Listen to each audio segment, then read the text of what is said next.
அடுத்தது உயிர் உண்ணி 10. இந்த 10 பேர் பார்த்தாலே உங்களுக்கு ரொம்ப விசித்திரமா தெரியும். உயிர் உண்பான், உயிரை உண்பான். சிவபெருமான் உயிரை சாப்பிட்டு விடுவான் அப்படின்னா ஆச்சரியமா இருக்கு. சாப்பிட்டானா என்ன பண்றது அப்படின்னு சொல்லி. உயிர் உண்ணுதல் அப்படிங்கிறது ஆன்மாவுக்கு ஆன்மபோதம் அல்லது பசுபோதம் அப்படிங்கிறது ஒன்று இருக்கும். அந்த பசுபோதம் என்பதை அவன் கவர்ந்து கொள்வான். அதுக்கு உயிர் உண்ணுதல். அப்ப உயிர் என்பது உயிர் உண்ணுதல்.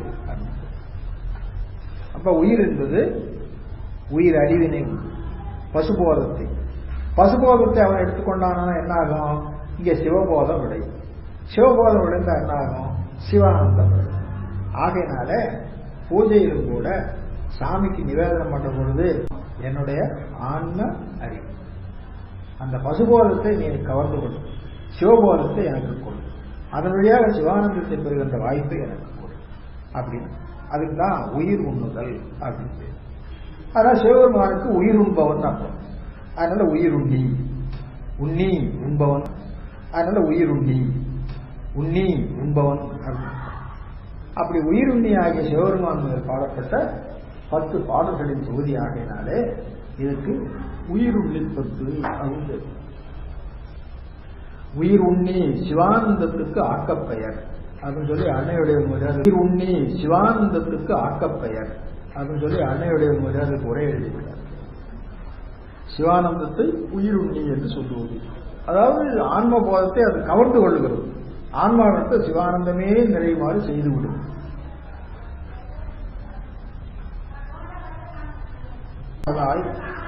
அறவேர் அப்படின்றது இரு இருக்கணும் பாடம். அறவேர் அகங்கள் அது இல்லு இருக்குது, அச்சுப்பிழையா இருக்குன்னு நினைக்கிறேன். மெய்நாள் ஒரு பிரியா வினைக்கேடா விடைப்பாகா. சிவபெருமானுக்கு வினைக்கேடுன்னு சொல்றாரு. என்னுடைய உடம்புக்கு இழைக்கப்பட்ட நாள் தோறும், விதிக்கப்பட்ட நாள் அதுவரையிலும் என்னோடு விதிக்கப்பட்ட நாள் அதுவரையிலும் என்னோடு பிரியாதிருந்து இந்த உடம்புக்கு என்னென்ன அனுபவத்தை கொடுக்கணும் அதை நீ கொடுத்து கொண்டிருக்கிறாய். வினைக்கேடா விடைப்பாகா சென்னாவலர் பரசும் புகழ் திருப்பெருந்துறை உடைவாய் எந்நாள் கழித்து எந்நாள் இருமாக்கேன் இனியான். எனக்கு எந்த நாள்ல சந்தோஷம் வரும், எந்த நாள்ல பிறருக்கு இல்லாத சந்தோஷத்தை பெற்று ஆனந்தத்தை பெற்று நான் இருமாந்திருப்பேன், அதை எனக்கு எப்படி கொடுப்பாய்? என்னுடைய ஆன்ம போதத்தை கவர்ந்து கொண்டால் கொடுப்பாய். அதான் எந்நாள் கழித்து எந்நாள் இருமாக்கேன் இனியான்.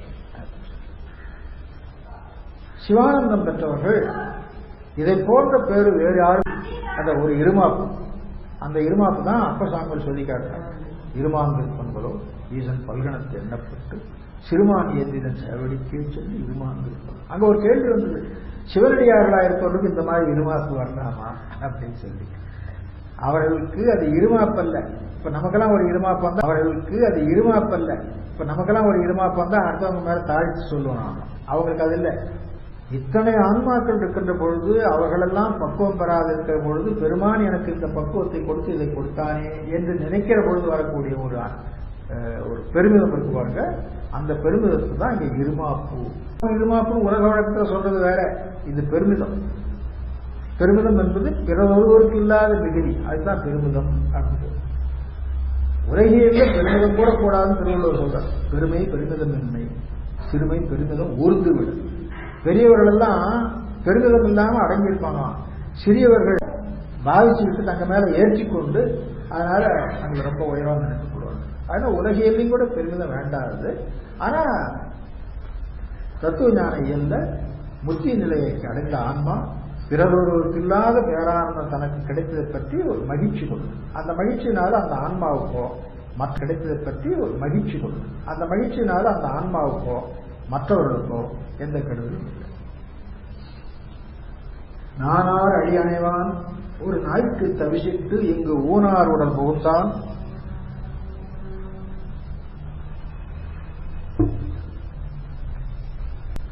ஊனார் உடல் புகுந்தான் உயிர் கலந்தான் உடம்பிரியான் தேனார் கடை முடியான் மண்ணு திருப்பெருந்துறை உறைவான் வானோர்களும் அறியாதவர் வடங்கியிருந்தனர். எனக்கு இது பாட்டு என்ன சொல்றாரு, சிவபெருமானுடைய திருவடியை அடைய வேண்டும் என்று நினைப்பதற்கு எனக்கு என்ன தகுதி இருக்கிறது?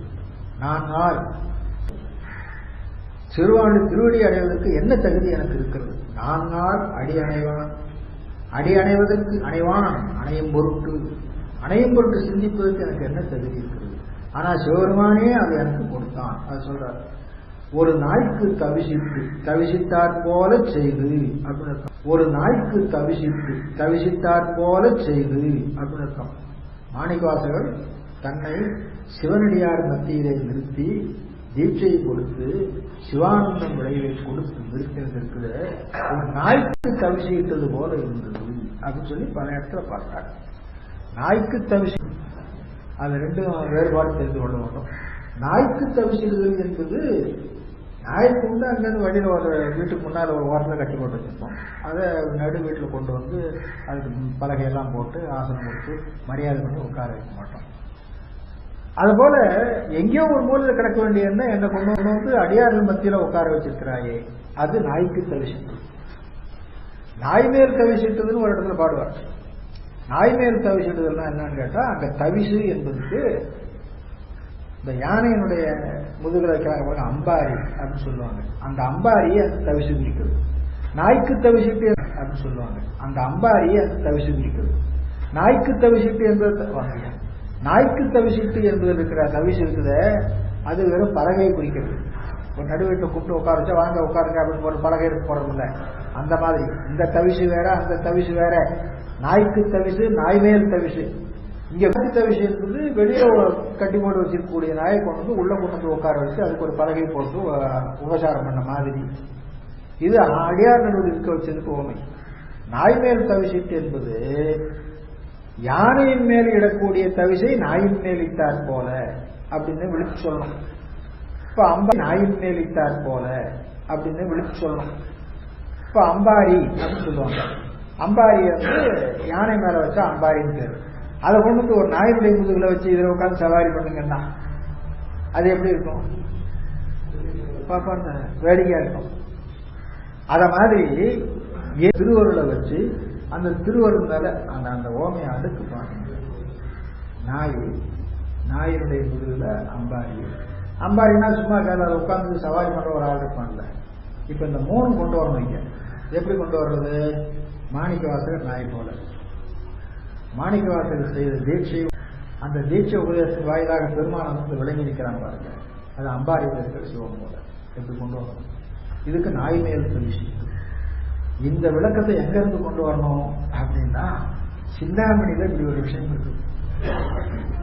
சிந்தாமணியில இப்படி ஒரு விஷயம் இருக்கு. அதாவது தகுதி இல்லாத ஒரு விஷயத்தை, சிந்தாமணியில இப்படி ஒரு விஷயம் இருக்கு. அதாவது தகுதி இல்லாத ஒரு விஷயத்தை தகுதி இல்லாத ஒருவருக்கு கொடுத்தா அதுக்கு இப்படி ஓமை சொல்லுவாங்க. கம்பராமாயணத்தில் ஒரு ஓமை இருந்தது. அவர் வேற மாதிரியா கொண்டு போயிருக்கிறார். அவர் என்ன கொண்டு போயிருக்கிறார் அப்புறம் சொல்றேன். கட்டியங்காரன் ஒருத்தன் தான், சச்சந்தன் ஒரு அரசன்.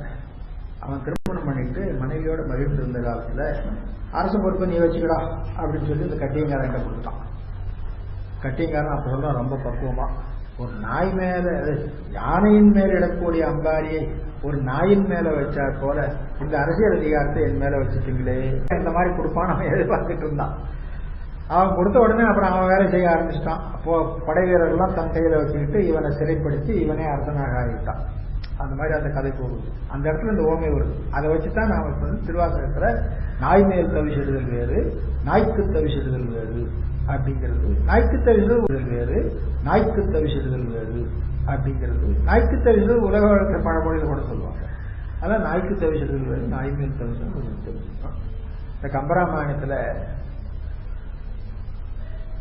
ஒருத்தன் ஒரு சிங்கமும் வளர்த்தான், ஒரு நாயும் வளர்த்தான். ரெண்டுக்கும் சாப்பாடு போடணும். நாய்க்கு போடுற சாப்பாட்டை சிங்கத்துக்கு போட முடியாது, சிங்கத்துக்கு போடுற சாப்பாட்டை நாய்க்கு போடக்கூடாது, போட முடியாது. போட்டா நல்லா இருக்கு. அது எங்க சொல்றான் கம்பர்? அத ராமனுக்கு பட்டாபிஷேகம் இல்லை, பரதனுக்கு தான் பட்டாபிஷேகம் அப்படின்னு முடிவு பண்ணிட்டான். அது கேள்விப்பட்டான். லட்சுமணத்துக்கு போடுற இறைய ஒரு நாய்க்கு போட்ட மாதிரி இருக்குது. அவன் என்ன நினைக்கிறான்? ராமனுக்கு கொடுக்க வேண்டிய பட்டத்தை பரதனுக்கு கொடுத்ததை பற்றி நினைக்கிறான். சிங்கத்துக்கு கொடுக்க வேண்டிய இறையை நாய்க்கு கொடுத்த மாதிரி இருக்குது. சிங்கக்குட்டிக்கீடு தீஞ்சுவை ஊனினை நாயின் வெங்கன் உருளைக்கு நாயின் வெங்கண் குருளைக்கு ஊட்ட நல்கினார் நங்கைக்கு அறிவின் திறம் நன்று நன்று அப்படின்னு சொல்லி அவன் பயிற்சி பேசினான் அப்படின்னு சொல்லி பாடி. அது மாதிரி ஒருவருக்குரியதை அந்த தகுதி இல்லாத இன்னொருவருக்கு கொடுக்கக்கூடாது. சரி, நாம் இங்க வருவோம். நாய்க்கு தவிசு அப்புறம் பார்த்துவோம். அடி அணைவான் ஒரு நாய்க்கு தவிசித்து இங்கு ஊனார் உடல் புகுந்தான் உயிர் கலந்தான் உடம்பு பிரியான். அப்ப உடம்புலையும் இருக்கிறான், உயிரிலும் இருக்கிறான், அறிவிலும் இருக்கிறான். மூணாவது இருக்கிற உடம்பு என்பது அறிவுன்னு அர்த்தம் வச்சுக்கணும். இல்ல அதை முன்னால கொண்டு வந்தீங்கன்னா முதல்ல இருக்கிற உடல் தோல உடல் என்றும், உடம்பு என்பது சூக்கம் உடல் என்றும், உடம்பு என்பது சூக்கம் உடல் என்றும், உயிர் என்பது அதனை இடமாக கொண்டிருக்கின்ற உயிர் என்றும் அர்த்தம் வச்சுக்கலாம். தப்பு இல்லை, அப்படியே வச்சுக்கலாம். தேனாசரை முடியான் மண்ணு திருப்பெருந்துறை உடைவான் வானோர்களும் அறியாததோர் வளம் இயங்கன் எனக்கு. எனவே நான் அவனுடைய திருவடியை அடைவதற்கு நானா எண்ண வேண்டிய அவசியம் இல்லை, அவனே எனக்கு நானா எண்ண வேண்டிய அவசியம் இல்லை, அவனே எனக்கு கொடுப்பான். என நான் என்பதறியே பகல் இரவாவதும் அறியே மனவாசக கடந்தான் என மத்தோன்மத்தனாக்கி சினமால் விடை உடையான் மண்ணு திருப்பெருந்துறை உரையும் பணவன் என்னை செய்த பரிசு படிவு அறியேன். சிவம்பேரங்கிற பாவனையில பேசுறார். குரு தனக்கு செய்த உபகாரத்தை பெருமானத்தில் எடுத்து சொல்றார். எப்படி சொல்றார் அப்படின்னு கேட்டா, சாமி எனக்கு ஒன்றும் தெரியாது, நான் யாருன்னு தெரியாது, என்னுடைய இயல்பு என்னன்னு எனக்கு தெரியாது, என்னை நான் என்பது அறியே. பகல் இரவாவது அறியேன். பகல் என்று இரவு என்று ரெண்டு சமாச்சாரம் உண்டுன்னு எனக்கு தெரியாது. அதே நான் பகல் இரவு ரெண்டு சமாச்சாரம் தெரியாமலா போகும் அப்படின்னா, பகல் இரவு என்பது கேவலம் சகலம், இதுக்கு மேல சுத்தமும் ஒன்று இருக்குது, எதுவுமே எனக்கு தெரியும் நான் நினைச்சிட்டு இருக்கேன். பகல் இரவாவது அறியே மனவாசகம் கடந்தான் பெருமானுக்கு பேர். இதான் மாற்றம் மனம் கழிய நின்ற மனையோ. மனவாசகம் கடந்தான் பெருமானுடைய லட்சணம் இது. வாக்கு மனாதீத கோசரம் அப்படி சிவஞான போதத்தில் சொல்லுவாங்க. நம்ம திருவடியை மனவாசகம் கடந்தால் பேர் இந்த பேர் தான். அந்த பேர் சிவபெருமானுடைய பேர். வாக்குக்கும் மனத்துக்கும் அப்பாற்பட்டவன், வாக்கினாலும் மனத்தினாலும் பற்றப்படாதவன். அதனால அவருக்கு மனவாசகம் கடந்தான். மனவாசகம் கடந்தான் என்னை மத்தோன்மத்தனாக்கி. மத்தன் அதுக்கு மேற்பட்ட உன்மத்தம். அப்ப மத்தம் சாதாரணம், அதுக்கு மேல உன்மத்தம். மத்தோன்மத்தனாகி மிகவும் மத்தம் உடையவனாக, மதிமயக்கம் உடையவனாக. மத்தம் என்பது நேரத்தில் மதிமயக்கத்தை குறிக்கிறது. மத்தோன்மத்தனாகி ஆக்கி சிரமால் விடையான் விடை உடைய பணவன் என்னை செய்த பரிசு அறியே. பணவன் பிராமணன் என்றது அந்தண வடிவத்தில் குருவை குறிப்பிடுகிறார். அதை பெருமானத்தை சொல்றார். பெருமானே, இப்படி ஒரு பிராமணன் வந்தான், அவன் என்னை இப்படி பண்ணிட்டான், உன்மத்தம் பிடிச்சவனாக ஆக்கிட்டான். அதுக்கு முன்னே என நான் என்பது அறியேன் பகல் இரவாவதும் அறியேன், இப்பவும் என நான் என்பது அறியேன் பகல் இரவாவதும். இப்போ தன்வயம் இழந்து நிற்கிறார் இல்லையா, அதனால என நான் என்பது அறியேன் பகல் இரவுக்கு எனக்கு இல்லை, ரெண்டையும் கடந்த சுத்த நிலைக்கு போயிட்டேன். அப்ப என நான் என்பது அறியேன் பகல் இரவாவதும் அறியேன் அப்படிங்கறத ரெண்டு தரம் அர்த்தம் பண்ணணும். குருநாதர் உபதேசம் பண்ணதுக்கு முன்னால ஒரு நிலை, அதுவும் அதேதான். குருநாதர் உபதேசம் பண்ணின பிறகு ஒரு நிலை, அதுவும் அதுதான். இதை சிவபெருமானத்துல முறையிடுறார்.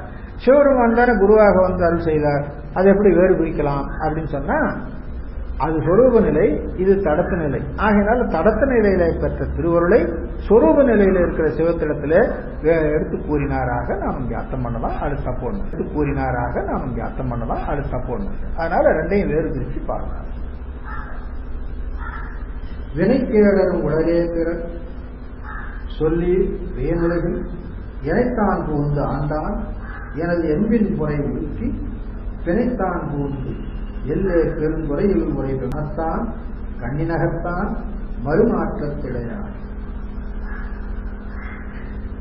சிவபெருமான் என்னுடைய மனத்தில் இருக்கிறான், கண்ணில் இருக்கிறான், வாக்கில் இருக்கிறான். மனத்தகத்தான் வாக்கியம் உள்ளான் வாயார தன்னடியே பாடும் சொன்ன இனத்தகத்தான் பாட்டு இல்லையா, அந்த மாதிரி மனத்தான் கண்ணினகத்தான் மறுமாற்றத்திடையான்.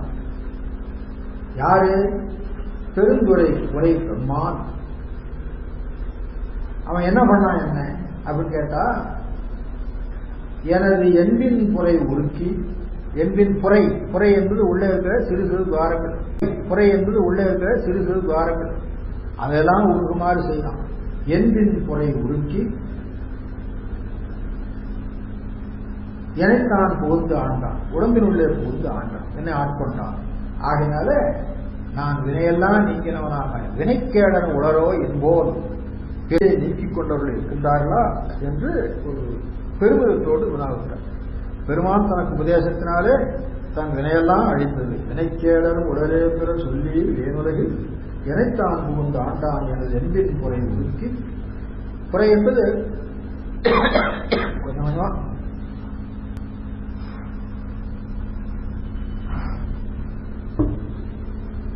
இங்கே இருக்குமா பார்த்து எல்லா இடத்துலையும் எதுவும் இல்லாதபடி பண்ணி அவன் ஆட்கொண்டான் அப்படின்னு சொல்லி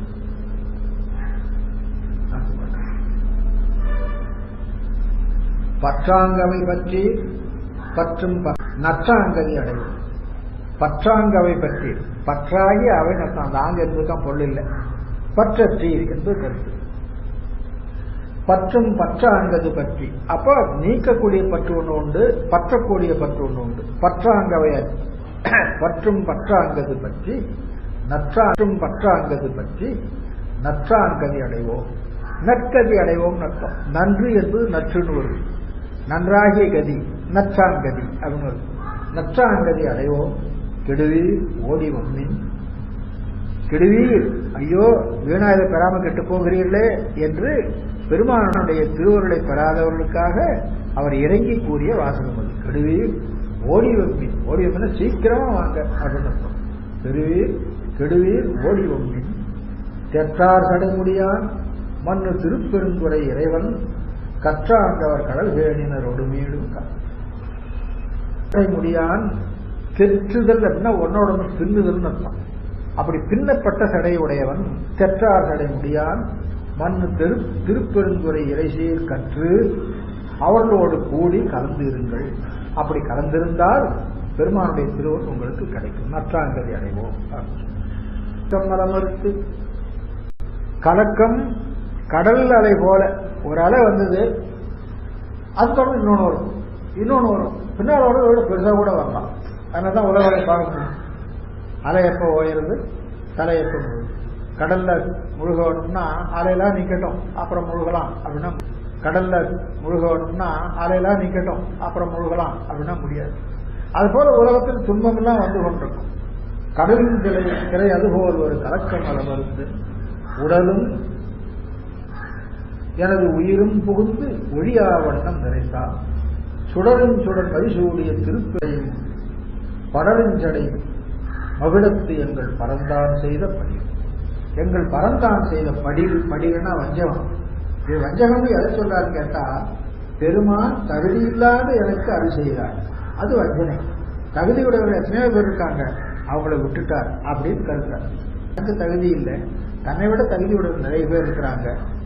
முன்னே சொன்னார் இல்லையா, மலையிலையும் காணத்திலையும் போய் புற்றுமாய் மரமாய் உடம்பெல்லாம் வச்சு தவம் செய்யறவங்க இருக்காங்க, அவங்களெல்லாம் விட்டுட்டு எனக்கு வந்து அருள் செய்தாரேன்னு சொல்றேன். அதனால பரந்தான் செய்த படிவு வேண்டேன் புகழ் வேண்டேன் படிவு வேண்டேன் புகழ் வேண்டேன் செல்வம் வேண்டேன் மண்ணும் விண்ணும் வேண்டேன் பிறப்பு இறப்பு சிவம் வேண்டாதமை நாளும் தீண்டேன்.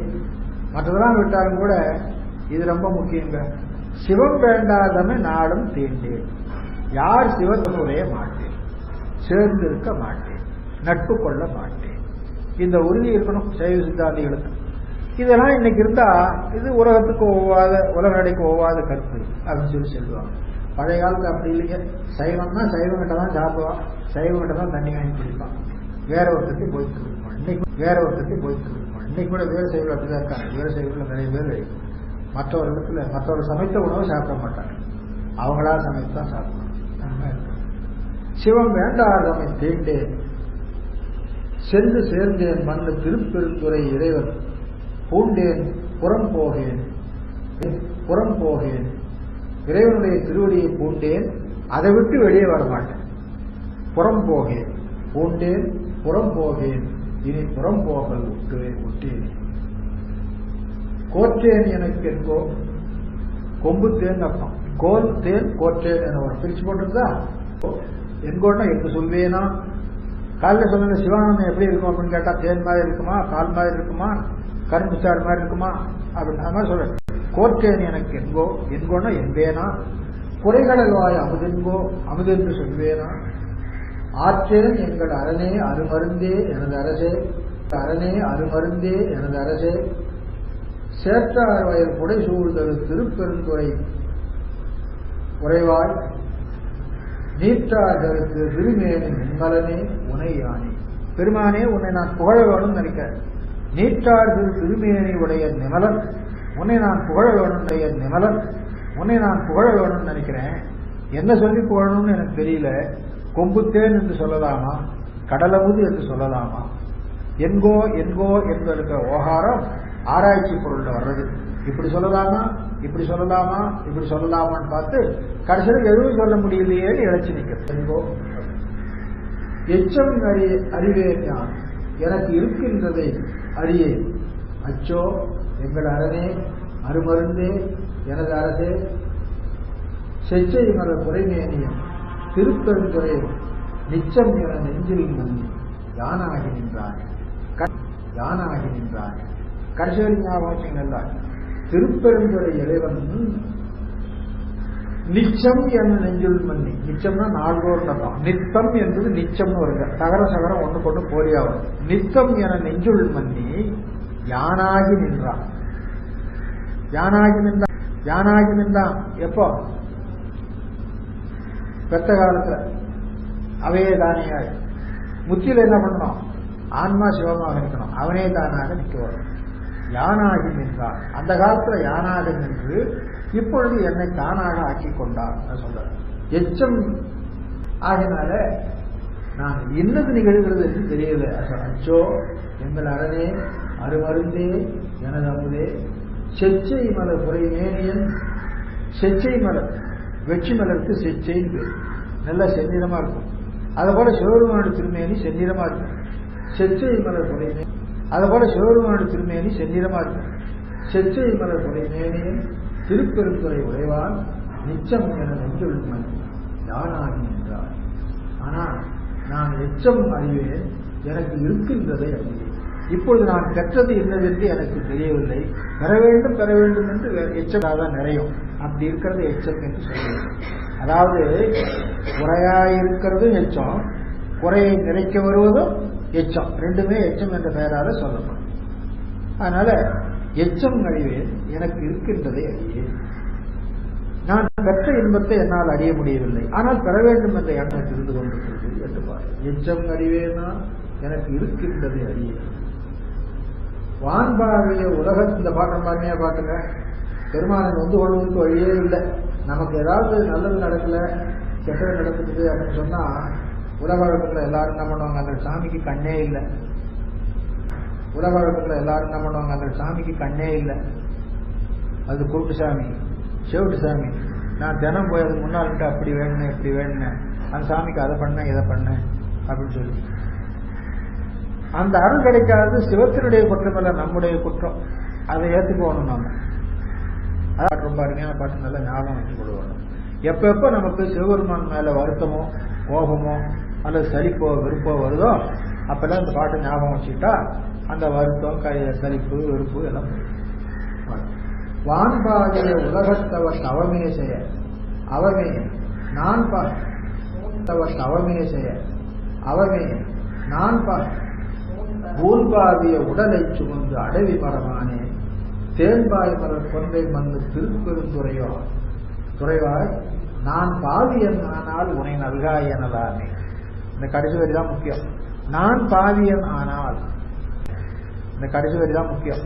நான் பாவியன் ஆனால், நான் பாவமுடையவன் ஆனால், பாவத்தின் பயனாகிய துன்பத்தை அனுபவிக்க வேண்டியவனாக இருப்பவனே ஆனால், நீ எனக்கு இன்பம் தரவில்லையே, இனிமை செய்யவில்லையே அப்படின்னு சொல்லி உன்னை வந்து கிடமுங்க இருக்குது. நான் பாவியன் ஆனால் உன்னை நல்காய.